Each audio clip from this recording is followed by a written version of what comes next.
I still remember the day he said those words. "You're replaceable."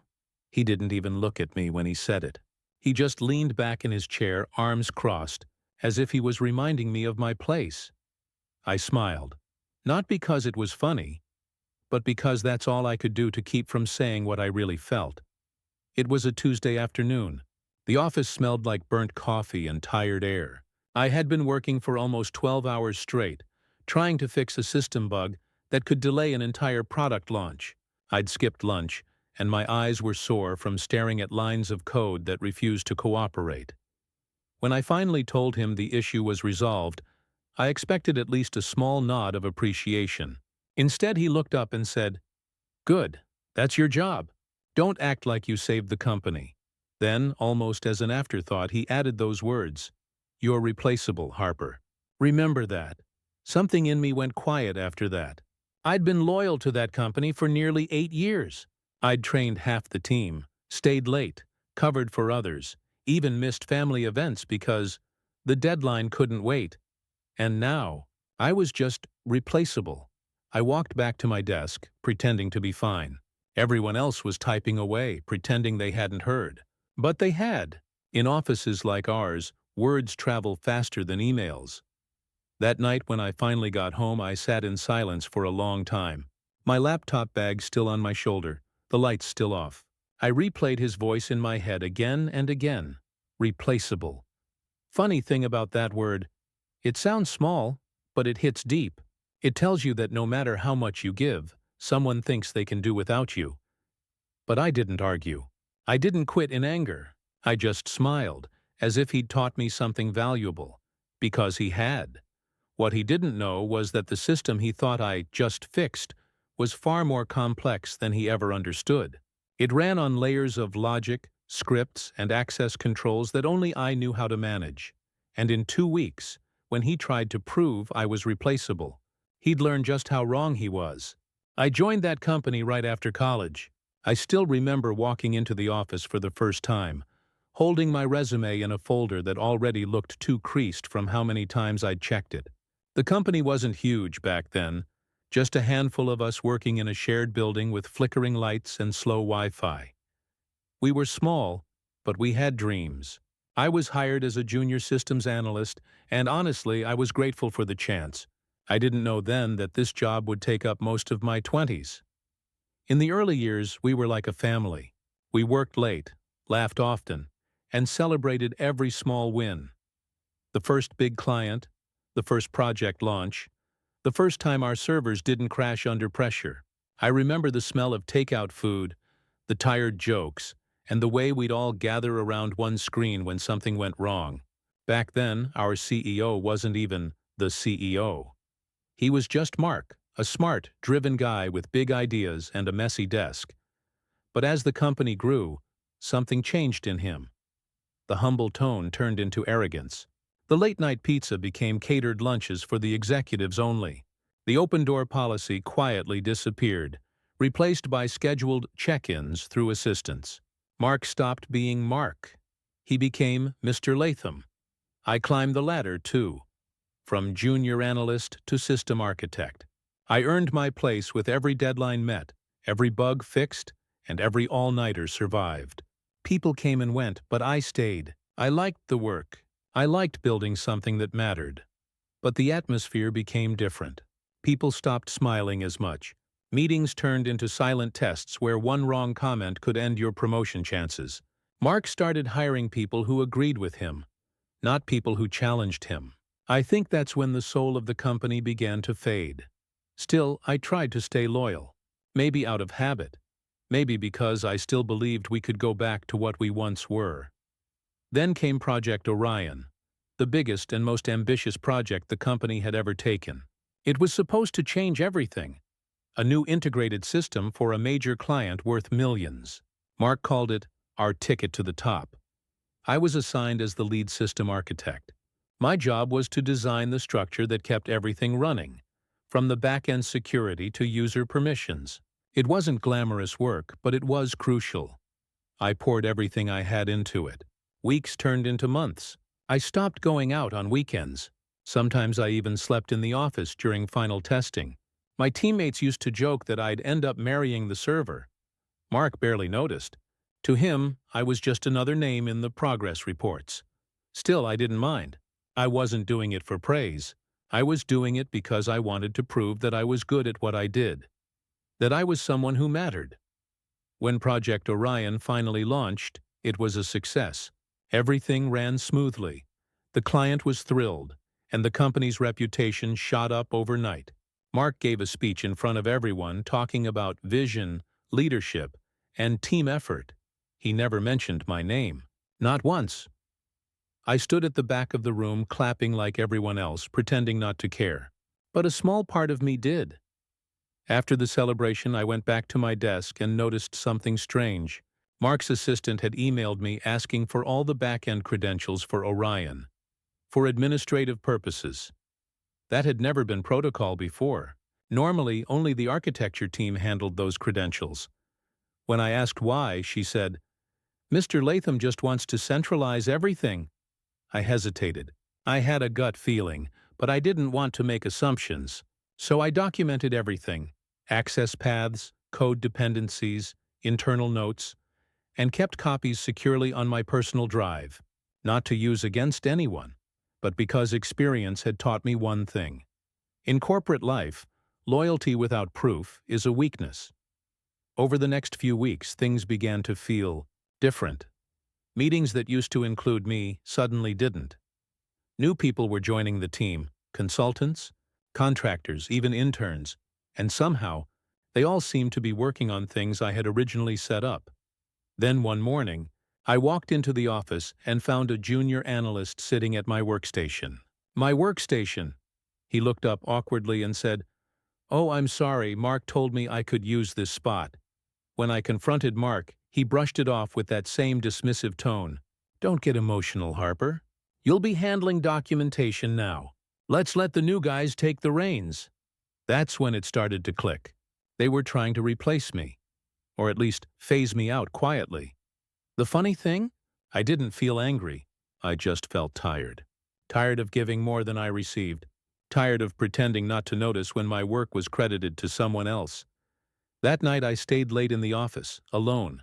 The lights flickered softly over the empty desks, and I just sat there looking at the reflection of my monitor. I thought about how much time I'd given, years that had blurred into each other, and how easy it was for someone in power to forget that behind every asset was a person.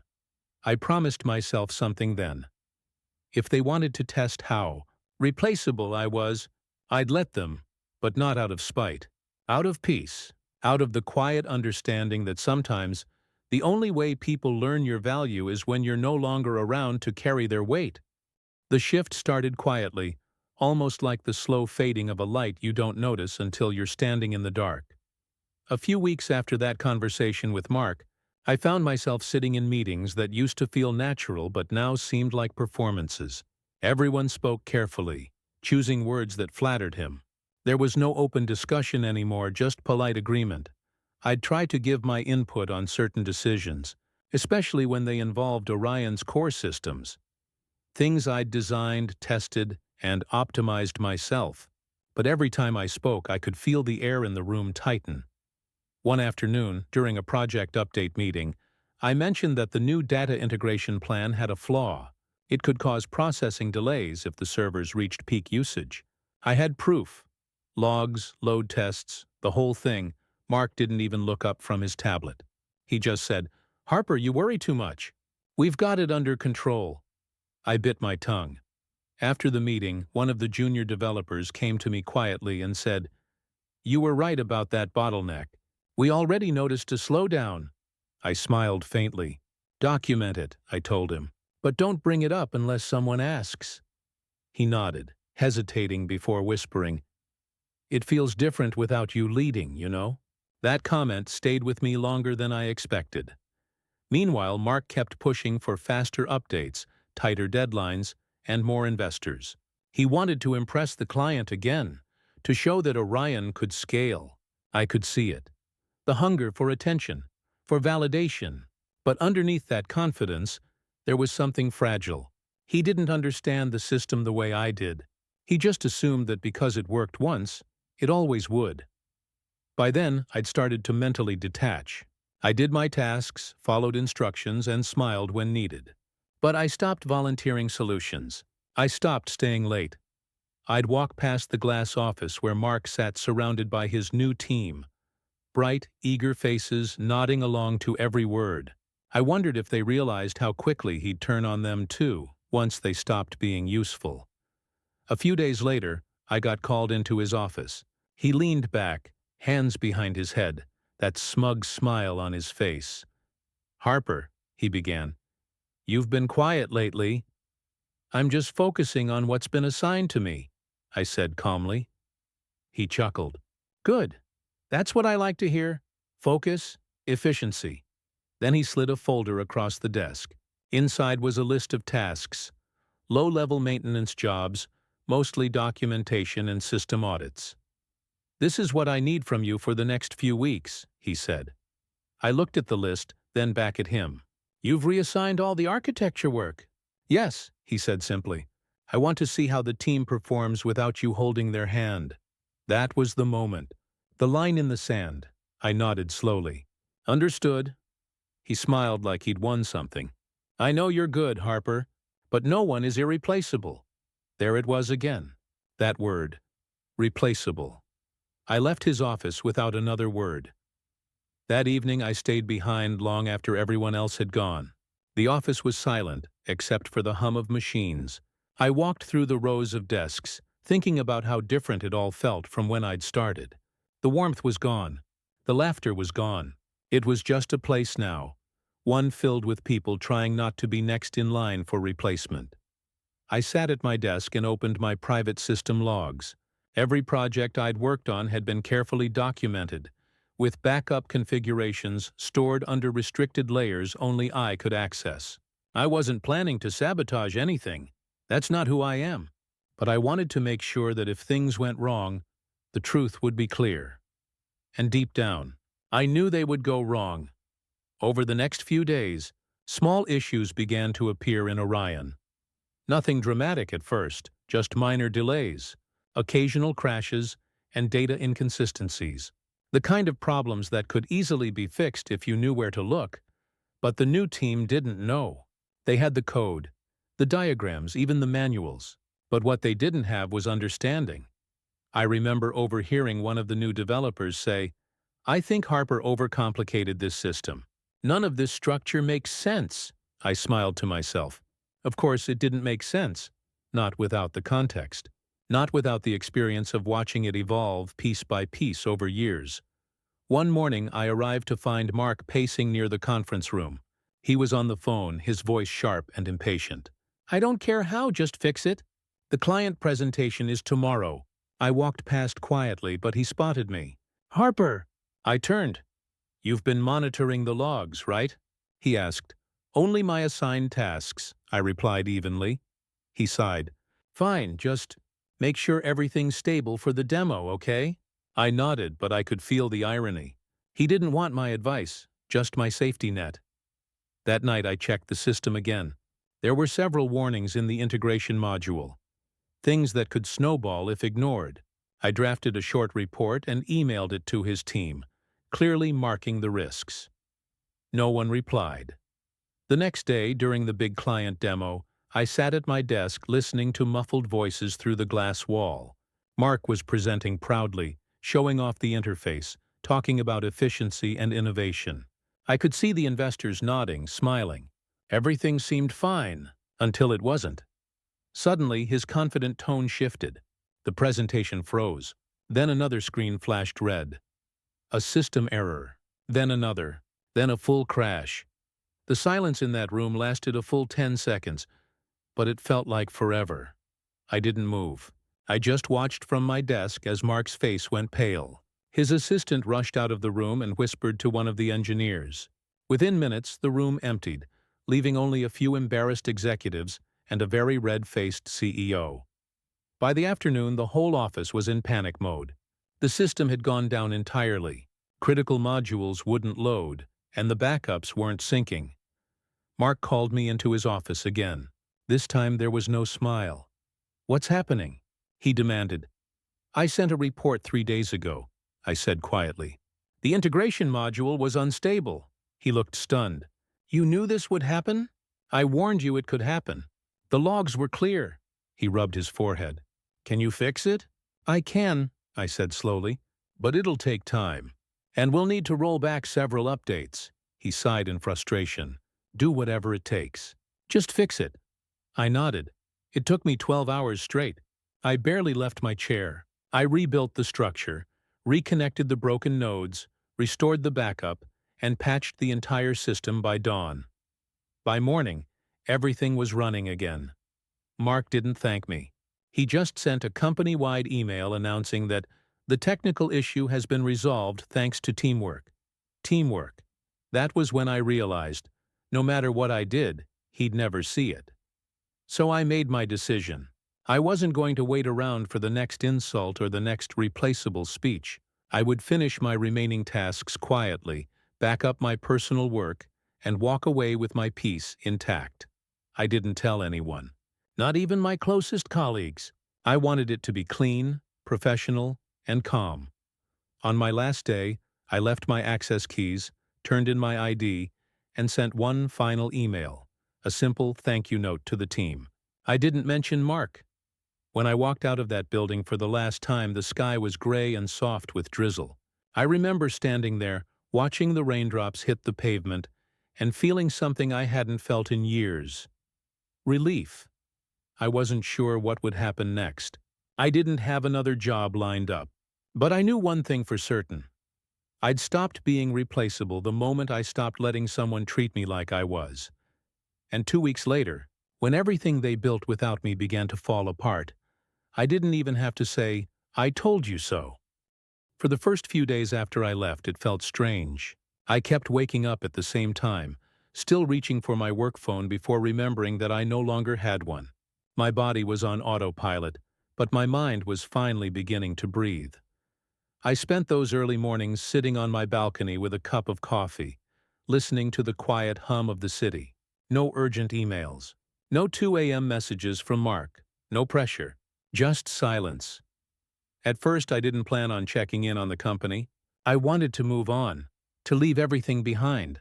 But habit is a hard thing to kill. I'd built that system with my own hands, spent years refining its every line of code, its every dependency.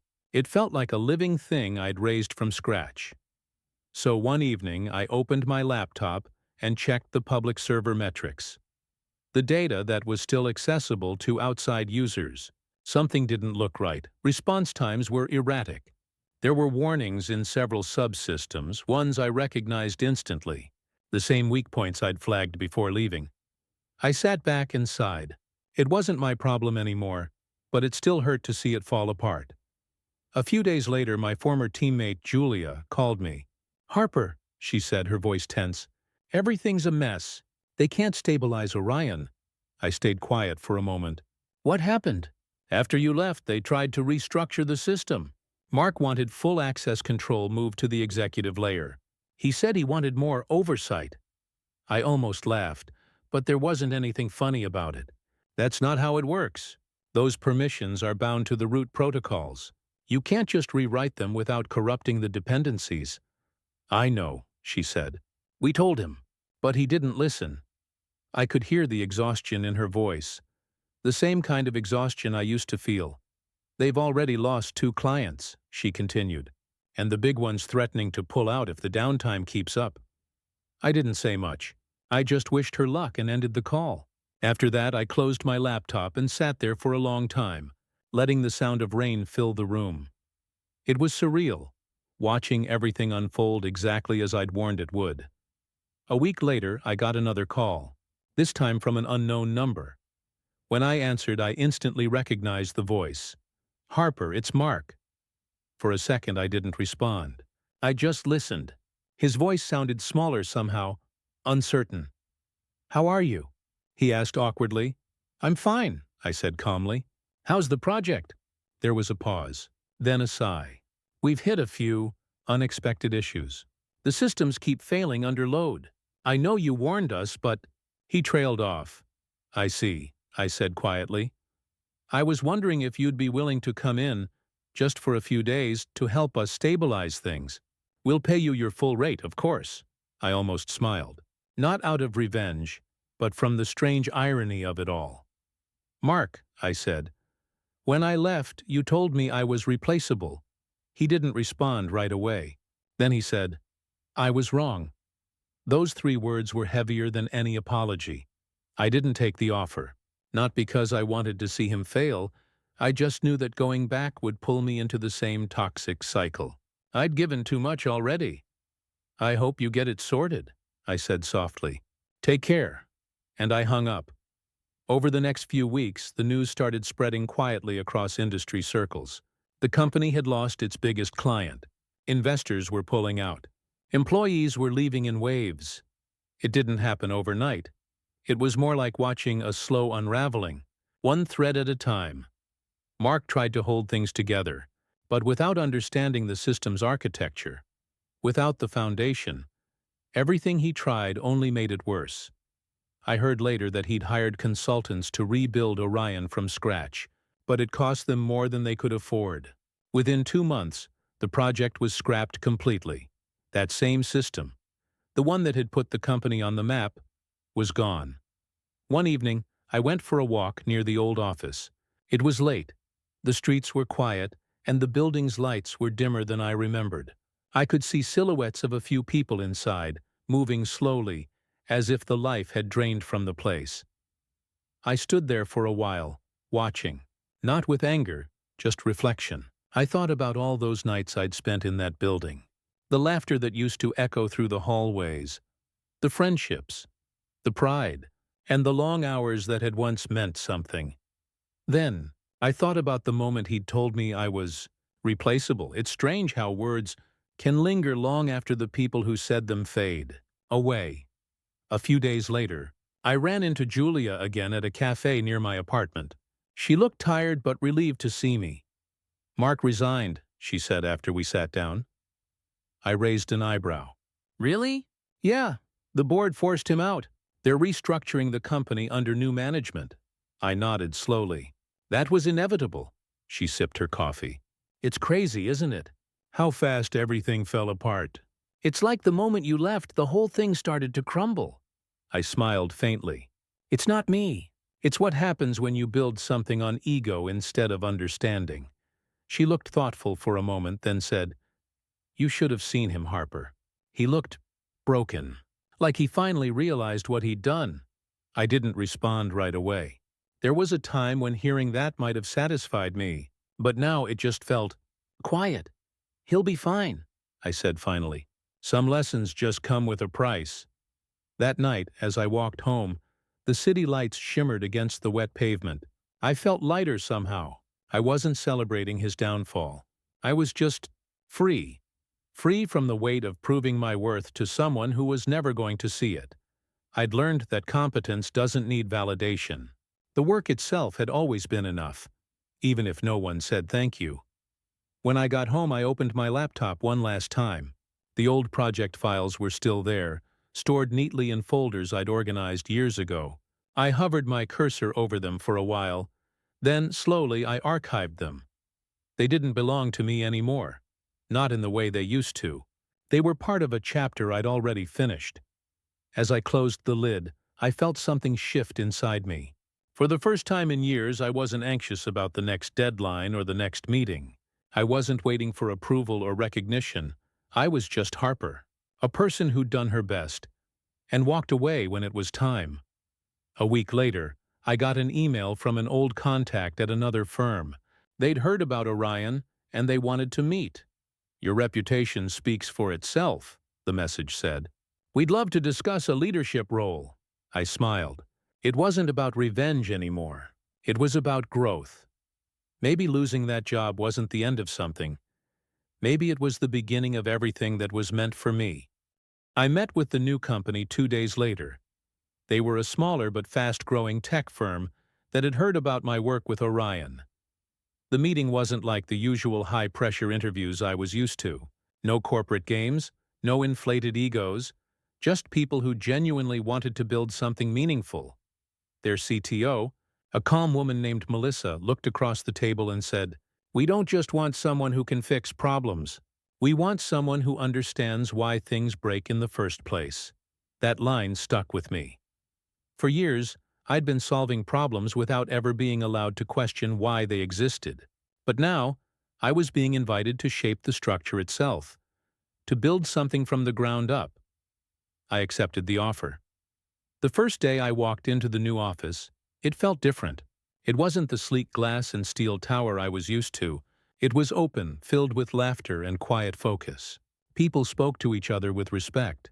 They asked questions, shared ideas, and listened. There were no replaceable people here, only contributors. Melissa introduced me to the team as someone who doesn't just understand systems, but understands people. For the first time in a long time, I felt like I was exactly where I was supposed to be. A few months passed, and life began to settle into a calm rhythm.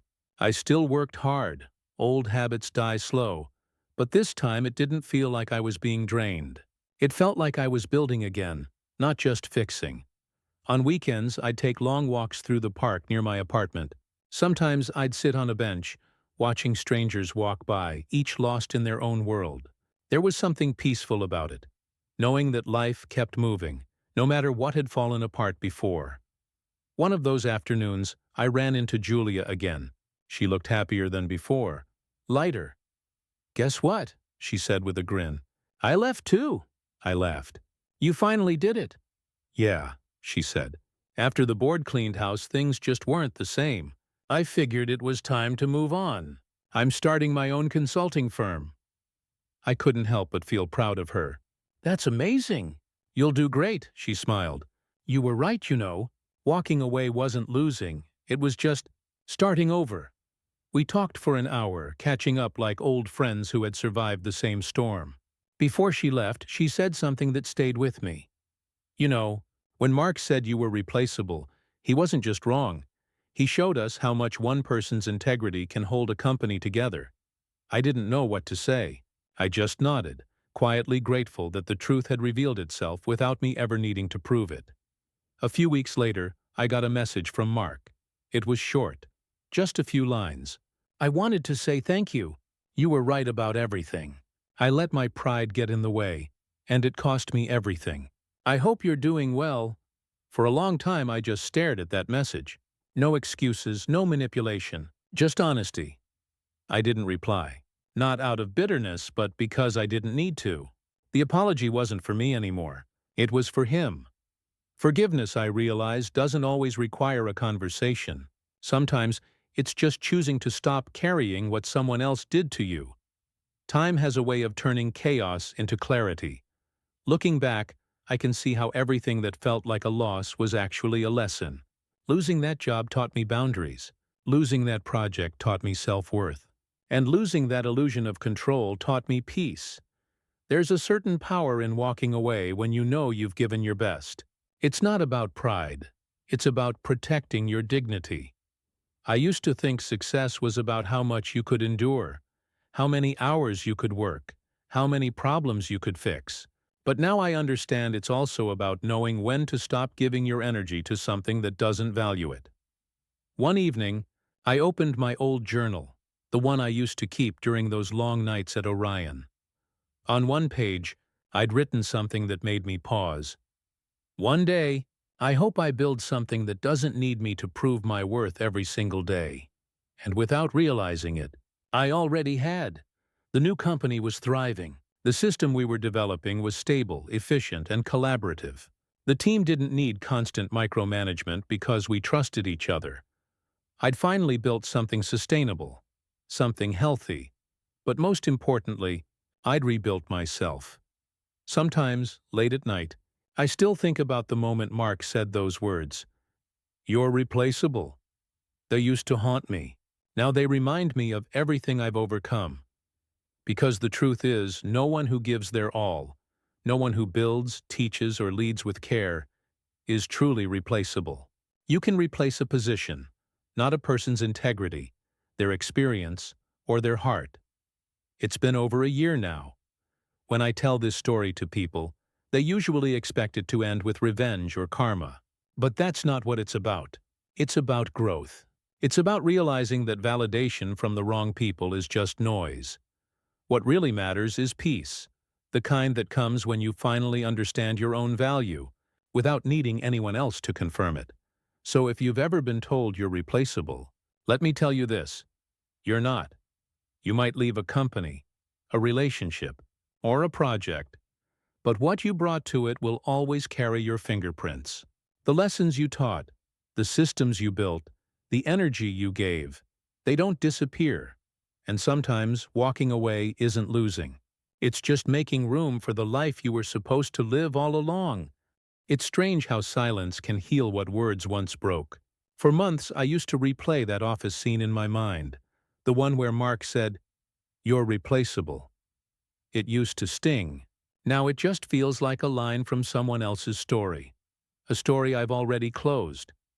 Life after Orion isn't perfect. There are still stressful days, long nights, deadlines that sneak up when I least expect them. But there's a balance now. When I log off in the evening, I don't feel drained. I feel done. My time is mine again. Sometimes I wonder if I could have done things differently.